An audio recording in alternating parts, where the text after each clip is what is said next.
지난 2월에 평창 동계올림픽이 열렸습니다.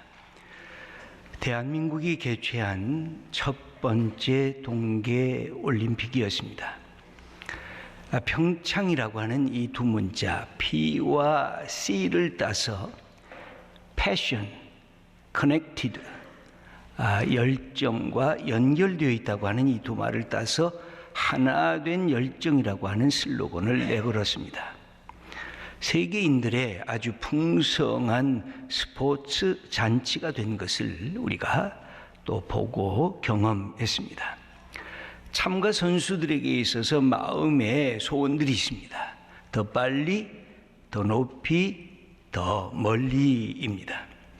스키나 스케이팅, 또 봅슬레이, 또 스켈레톤이라고 하는 종목은 0.001초 차이로 승부를 가르고 있습니다. 스키 점프는 누가 10cm, 1cm 더 높이 뛰어 멀리 날아오르는가에 대해 관심이 있습니다. 더 빨리, 더 높이, 더 멀리를 표방하고 있는 올림픽의 이 정신은 인류의 진보와 성숙을 지향한다고 하는 의미를 담고 있습니다. 이는 인간의 끝없는 도전 정신이기도 합니다.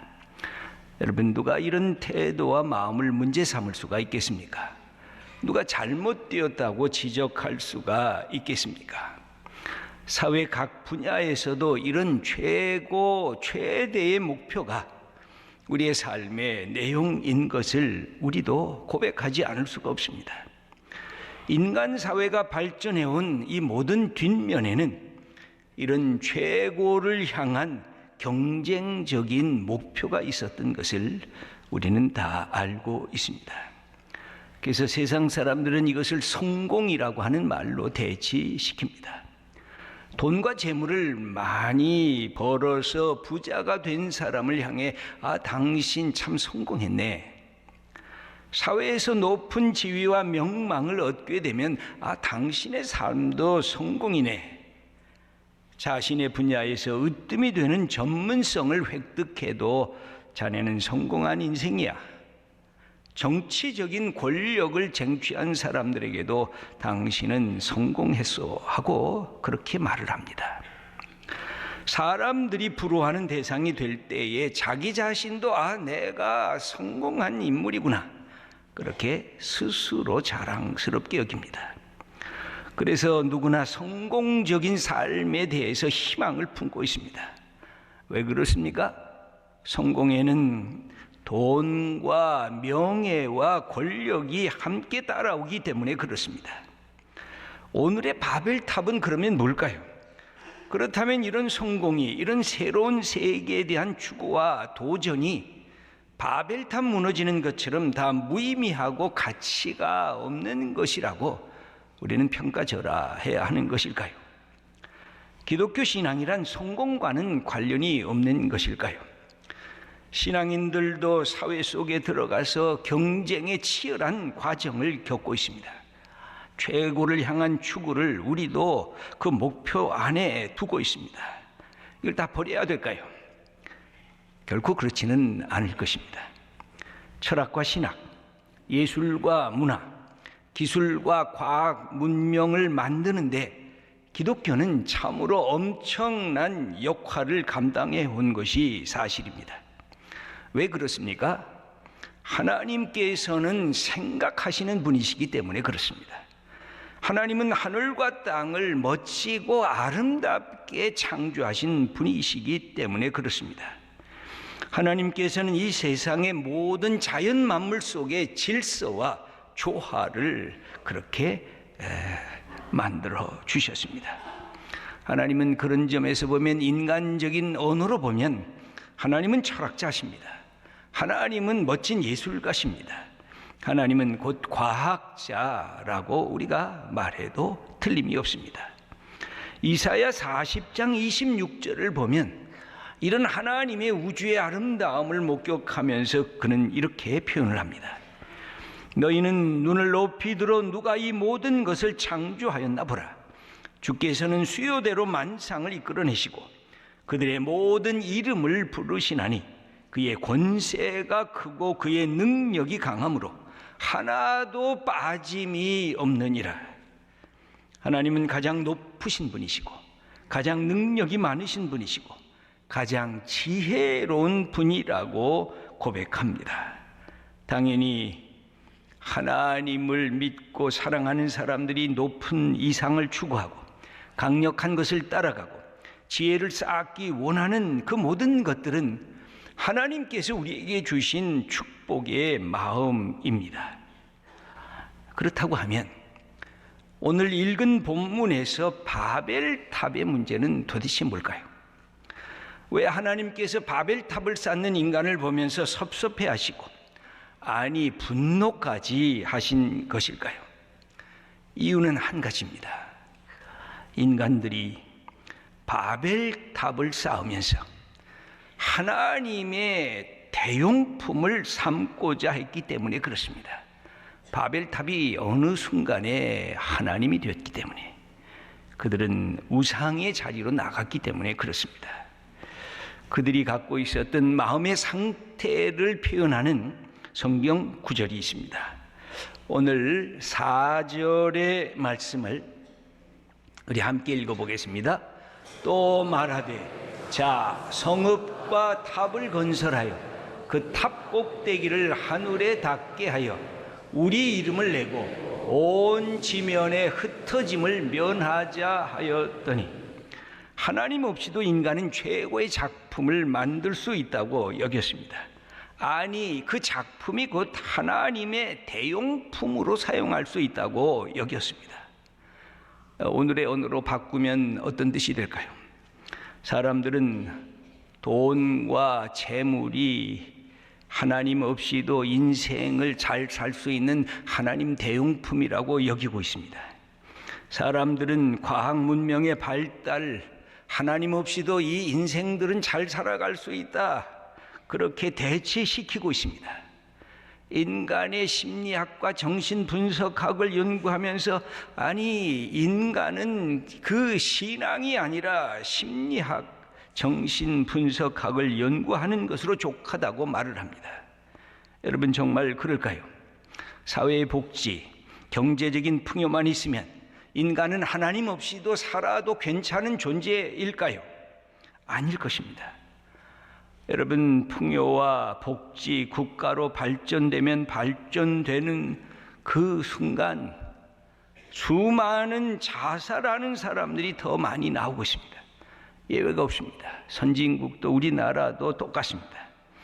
왜냐하면 잠깐의 찰나적인 쾌락과 편의성은 증폭될 수 있을는지 모르지만 그 영혼의 기쁨, 마음의 평안, 인생의 자기의 의미를 잃어버리는 무의미성 때문에 고통받고 있기 때문에 그런 것입니다.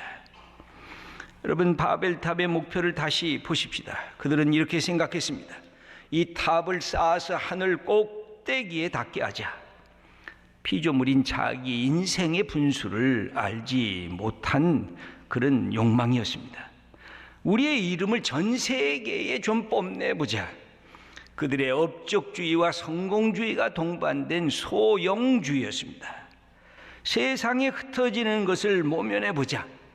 하나님께서는 너희들이 번성하라, 세상에 나가라, 세상을 향해서 너희들의 갖고 있는 삶을 다 발휘하라, 이렇게 말씀하신 창조주의 명령을 거부하고 그들 마음속에 우리가 여기가 좋사오니 여기서 우리의 모든 것을 만들겠다고 그들은 자기의 집단을 형성하면서 끝냈습니다. 여러분 인간의 마음에는 두 가지 마음이 늘 있습니다. 하나는 두려운 마음입니다. 미지의 세계가 다 알지 못하기 때문에, 내일에 어떤 것이 내게 닥쳐올지 모르기 때문에 인간은 두려움이 있을 수밖에 없습니다. 동시에 인간에게는 자기를 뽐내고 싶은 마음이 있습니다. 내가 한 것, 내가 갖고 있는 것, 내가 쌓아놓은 이 모든 업적이 이게 나의 공적이라고 사람들에게 보여주고 싶어 합니다. 그래서 이것을 위해서 때로는 함께 집단을 형성합니다. 여기 보면 그들이 모든 마음을 합했다고 그렇게 되어져 있는데, 인간은 개인이 아니라 집단을 이루어서 하나님을 대항하려 할 때가 참으로 많습니다. 인간의 개인적으로 사람을 만나면 참 착합니다. 선합니다. 그런데 어느덧 무언가 집단을 이루면 참으로 가혹한 행동도 망설이질 않습니다. 양심의 가책도 사라집니다. 그러면서 악을 행하면서도 인간이 뻔뻔해지는 경우를 우리는 수없이 경험하고 있습니다. 사람이 혼자서 악마가 되려면 엄청난 결단과 결심을 해야 됩니다. 그런데 집단 속으로 들어가면 그냥 악한 마음, 작은 불씨 하나만 있어도 그 속에 집단적으로 거짓과 미움과 분노와 저주를 퍼붓는 그 사탄의 종이 될 때가 얼마나 많은지 모릅니다. 그래서 우리가 늘 하나 되는 것을 강조할 때마다, 때로 단결을 강조할 때마다 우리가 갖고 있는 것이 서로 합해져야 한다는 것을 외치면 외칠수록 인간 개인이 갖고 있는 다양성과 개별성을 동시에 강조하지 않으면 공동체가 되는 것이 아니라 획일적인 집단화가 되는 위험에 부딪히게 됩니다. 그러면 문제를 야기시킵니다. 누군가 권력을 혼자 독점을 합니다. 그리고 폐쇄적이 됩니다. 그리고 다른 사람의 말에 귀를 기울이질 않습니다. 모든 문을 잡아 닫아 다 겁니다. 이렇게 잘못된 길로 가면 누구도 멈출 수가 없습니다. 그게 돈의 힘, 그게 권력의 힘이 될 때는 더더구나 위험한 것입니다. 20세기에 일어났던 독일의 나치 정권이 그랬습니다. 히틀러가 등장했을 때 영웅이라 그랬습니다. 메시아라 그랬습니다. 그런데 서서히 20세기의 가장 악한 지도자, 수많은 사람들을 죽이고 세계 제2차 대전을 일으킨 그런 장본인이 되었던 것을 우리는 알고 있습니다. 막스 레닌이 프롤레타리아 혁명을 얘기를 하면서 가난한 자들에 대한 그 관심을 갖고 출발을 했지만 더 첩첩이 계급사회를 만들었고 수많은 사람들을 배척했고 숙청하면서 사람들을 죽였던 역사를, 공산주의 운동을 우리는 알고 있습니다. 지금의 독재자들도 마찬가지입니다. 여러분, 억압적인 획일성, 인간의 자유와 다양성을 말살시키는 것입니다. 여러분, 이 바벨탑을 쌓은 사람들의 심리 상태가 그러했습니다. 그들은 어떤 모습을 지니고 있었을까요? 일종의 세속적인 소영웅주의를 지향했습니다. 더 큰 것, 더 많은 것을 향하여 우리가 나아가겠다는 것입니다. 소위 인간의 개걸스러운 소영웅주의는 무엇인가 자기를 과시하고픈 업적주의에 붙잡혀 매여 있습니다. 성공을 지향했던 많은 사람들이 나중에 고백하는 것이 있습니다. 나는 그때 눈앞에 일밖에 안 보였다고. 나는 그 앞에 성취해서 얼마나 업적을 내가 많이 내는 사람인가. 그래서 사람들이 나를 얼마나 칭찬하고 인기를 얻고자 하는가. 자기의 소영웅주의에 빠져서 그렇게 내 인생이 추락하고 있었다고 이야기를 하는 것입니다. 여러분, 우리가 열심히 일하십니까? 우리가 갖고 있는 목적을 향해서 달려가고 있습니까? 그런데 우리가 물어야 될 것이 있습니다. 도대체 무엇을 위한 성취고 무엇을 향한 우리의 목적을 갖고 일을 하는 것입니까? 여러분, 우리 시대에는 이 소영웅주의가 판을 치고 있습니다.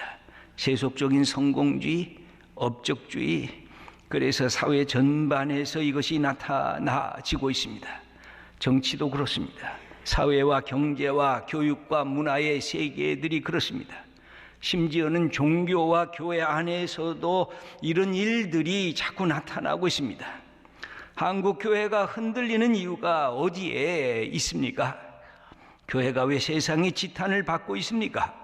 소영웅주의, 거대주의, 이것이 교회의 가치관 깊이 들어와 있기 때문에 그렇습니다.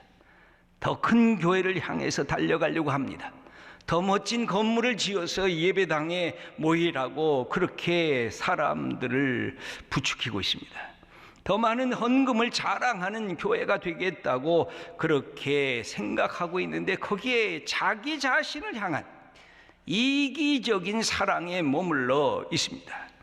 하나님을 기쁘게 해드리는 것이 아니라 우리가 얼마나 세상에 큰가, 우리가 얼마나 멋진 교회를 갖고 있는가, 우리가 얼마나 많이 모이는가, 우리가 모이면 무엇을 하고 있는가, 그것을 자랑하려는 데 멈추고 있기 때문에 그렇습니다. 우리 모두가 그 허물을 지니고 있습니다.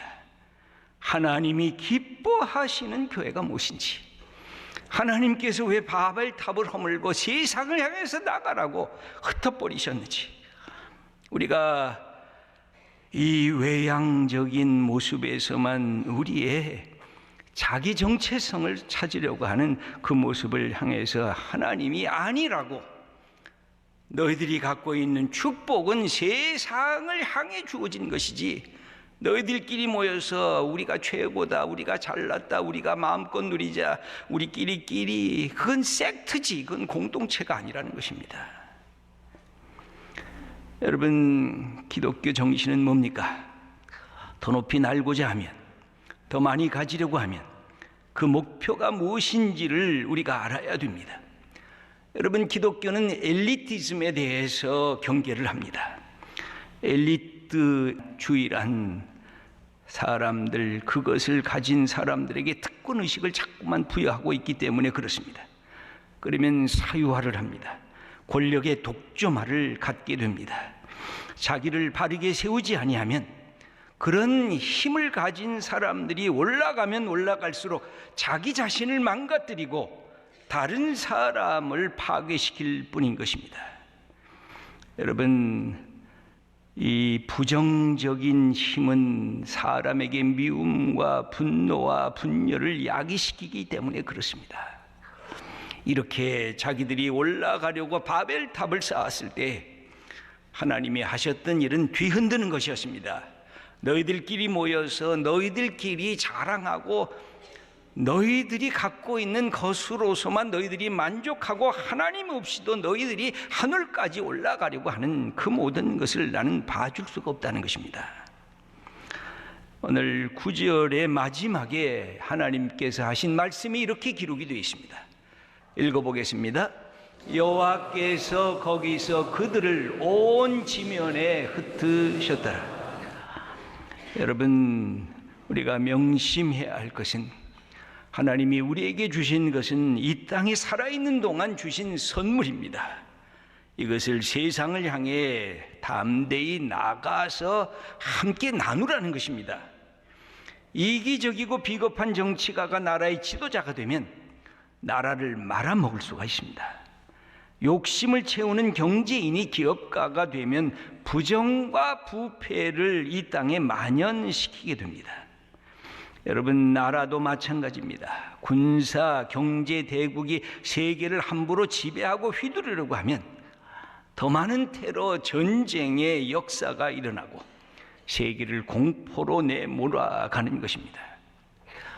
여러분, 교회도 마찬가지입니다. 대형 교회란 무엇을 위해 존재합니까? 자기만을 위해서 존재한다면, 우리끼리 많이 모여서 우리끼리 잔치를 하자, 하나님은 뒤엎으실 것입니다. 교회란 하나님의 뜻에 순종해서 모여서 감사하고 하나님께 예배 드리는 그 기쁨을 갖고 세상을 향해 나가는 존재가 교회이기 때문에 그렇습니다. 여러분, 소망교회란 우리 모두의 자부심입니다. 하나님의 뜻을 바르게 수행할 때 자부심이 지속되는 것입니다. 예수 그리스도의 복음에 내가 붙잡힘을 받고 하나님 사랑하는 것이 내 기쁨이 되고, 나를 자랑하는 것이 아니라 주님을 자랑하고, 그리고 전도와 선교, 구제와 봉사, 소망교회가 있으면 한국교회를 섬기기 위해서 존재한다는 이 사실을 놓치면 대형 교회란 아무런 의미가 없는 것입니다. 여러분, 우리의 예수님은 인간의 욕망과는 반대 방향으로 가셨습니다. 인간은 끊임없이 위로 또 위로 올라가려고 합니다. 예수님은 오히려 밑으로 내려가려 하셨습니다. 인간은 하나님과 같은 존재의 그 이름을 알리고자 그렇게 애썼지만 하나님의 아들이신 예수님은 낮고 천한 종의 몸으로 이 땅에 오셨습니다. 예수님이 말씀하십니다. 네가 정말 크고자 하느냐? 그럼 남 좀 섬겨봐라. 네가 으뜸이 되고자 하느냐? 그러면 연약하고 고통받는 자의 그 아픔 속에 들어가 봐라. 네가 진정한 지도자가 되려고 하느냐? 네가 남의 종의 노릇을 해본 적이 있느냐? 사랑하는 귀한 성도 여러분, 남보다 우리가 더 많이 가졌다고 하는 것은 우리의 연약한 이웃을 섬기고 나누기 위해서 그렇습니다. 남보다 더 높은 자리에 올라간 것은 고통받는 낮은 사람들과 하나님의 주신 축복을 나누기 위함인 것입니다. 여러분, 바벨탑은 꿈은 꿈인데 망상이었습니다. 우리의 믿음의 사람들은 망상을 꿈꾸는 사람들이 아니라 하나님의 비전을 꿈꾸는 사람들인 것입니다. 하나님께서 우리에게 주신 비전, 우리의 꿈, 우리의 프로젝트, 우리가 갖고 있는 그 모든 것들 그 위에 하나님이 우리를 지켜보신다고 하는 것을 우리 예수 믿는 우리들이 깨닫게 될 때, 이 모든 것은 하나님의 선물이요 하나님의 축복이구나. 우리의 건강, 우리의 생명, 우리의 소유물, 우리의 달란트, 이 모든 것들이 잠깐 사는 동안 하나님이 우리에게 맡겨주신 것이구나. 이 사실을 겸손하게 깨달을 때 우리는 이웃을 위해서 마음을 열고 이웃을 가슴으로 포용할 수 있는 하나님의 사람이 될 수 있는 것입니다. 예수님이 이 땅에 오셔서 마지막 하신 말씀이 그것입니다. 하나님의 살아계심을 세상에 증거해라. 내 자랑을 하지 말고 하나님 자랑해라. 그리고 내가 갖고 있는 그 사랑을 이 세상에 고통받는 이웃과 함께 나누라고 우리에게 말씀하십니다. 내가 그러지 아니하면 우리의 삶, 너의 삶을 다 뒤 흔들어 놓고 흩어버리겠다. 그렇게 말씀하십니다. 사랑하는 우리 귀한 성도 여러분, 예수 믿는 것이 우리의 사랑이 되고 우리의 기쁨이 되고 세상을 향해 우리의 주신 축복을 어떻게 주님의 이름으로 우리 하나님의 영광을 위해서 우리의 삶이 쓰임 받을고 이렇게 마음에 결단하며 나가는 하나님의 귀한 자녀들 다 되시기를 축원합니다.